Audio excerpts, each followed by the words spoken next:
Good morning, Year 6. There is indeed no English video today. Okay, all the things that you need are on study ladder for you to complete. You have got 2 extra challenges today, should you wish to choose to take them on. Okay, challenge number 2 is to film yourself reading a story. Now, reading is very, very important, and I advise that you are still reading every day as much as possible, okay? Reading is a key skill, and it will help you in other areas of English. But when it comes to reading, we don't just read like this. It's very boring, and it doesn't engage our audience. So, challenge number 2 today is for you to choose your favourite book, and then record yourself reading it, okay? Remember what makes a good reader. Remember that fluency, okay? That different changes of voice and tone going up and down, okay, like a wave, not one flat note. And of course, you need to get your audience engaged in what you are saying. So I've chosen an extract from Bad Dad from David Walliams, okay? Not necessarily my favourite book, but he is one of my favourite authors at the moment. So I'm going to read the first couple of pages of this for you, and this is me completing the extra challenge today. So, Bad Dad by David Walliams. Zoom! Went Dad's car as it sped around the dirt track. Frank's father was a banger racer. It was a dangerous sport. Cars would smash into each other, bang, wallop, crunch, and they zoomed around and around. Dad raced in an old Mini that he had souped up himself. He had painted a Union Jack on the car and he'd named it Queenie, after a lady he really admired, Her Majesty the Queen. The car became famous in racing circles as Dad. Queenie's engines made an unmistakable sound like a lion. Dad was the king of the track. He was the greatest banger racer the town had ever seen. People came from all over the country to watch him race. Nobody won more times than him.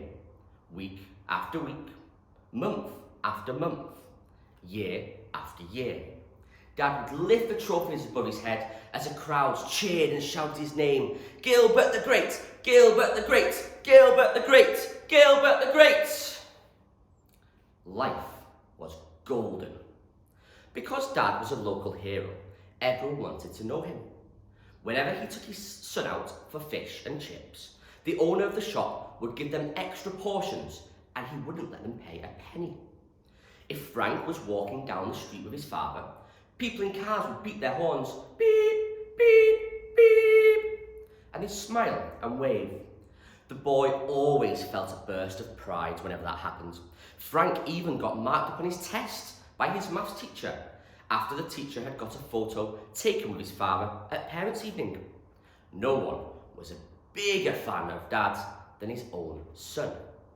The boy worshipped his father. He was a hero to him.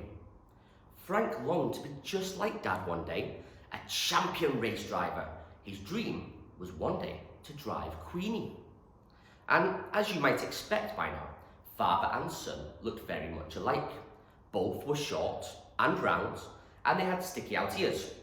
The boy looked like someone had put his dad into a shrinking machine.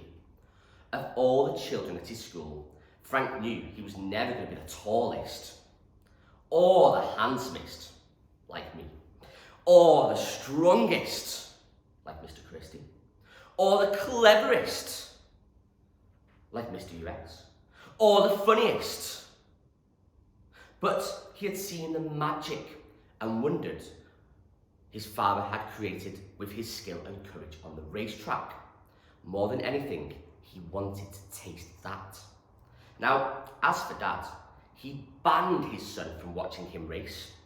A night would start with 20 cars speeding around the track, and by the end, there would just be one car standing. Drivers often got badly injured in the pile-ups, and sometimes spectators did too, if their cars crashed into the stands. It's dangerous, mate, said Dad. Gilbert always called his son mate. They were father and son, but they were best friends too. But, Dad, the boy would plead as his father tucked him up into bed.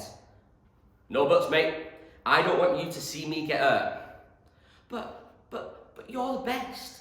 You'll never get hurt. I said no buts. Now come on, be a good boy, give us a huggle, and let's go to sleep. Dad would always plant a kiss on his son's forehead before he went out to race that night. As for Frank, he would close his eyes and pretend to be asleep.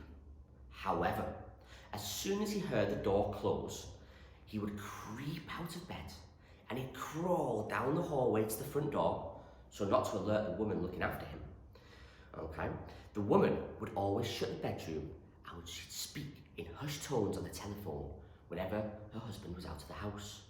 Still dressed in his pyjamas, the boy would run all the way to the racetrack. Just outside the stadium was a huge tower of rusty old cars that had been smashed up in previous races. Frank would climb to the top of the pile. There, he had the best view of the race. The boy would sit cross-legged on the roof of the highest car and watch other bangers speed by. And every time his father's Mini, Queenie, zoomed past, roaring as she went, the boy would cheer. "Go, Dad, go!" Dad had no idea his son was up there. The man had stopped his son from watching him race because he feared the worst might happen. And one night, it did. And there's an extract from my favourite author at the moment of David Walliams. Okay, I would like you as an extra challenge to have a go at recording yourself read. Okay, remember, what makes a good reader? Now then, Year 6, have an awesome day and I look forward to speaking to you later on. Thank you very much.